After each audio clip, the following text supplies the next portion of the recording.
ನಿನ್ನಾಸೆಯಲ್ಲಿ ಕೊನೆಯಿದೆ. ಏಕೆ ಕನಸು ಕಾಡುವೆ,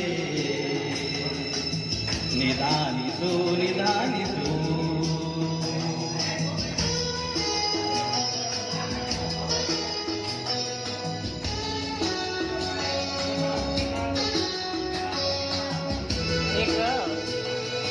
प्रोग्राम है नामकरण है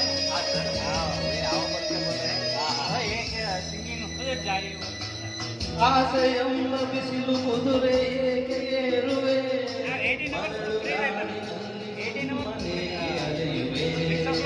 ಅವನ ನಿಯಮ ಮೀರಿ ಏನು ಸಾಗದು, ನಾವು ನೆನೆಸಿದಂತೆ ಬಾಳಲೇನು ನಡೆಯದು. ವಿಷಾದವಾಗಲಿ ವಿನೋದವಾಗಲಿ ಅದೇನೇ ಆಗಲಿ ಅವನೇ ಕಾರಣ. ಪಾಲಿಗೊಂದು ಎಲ್ಲೆಯಲ್ಲಿದೆ.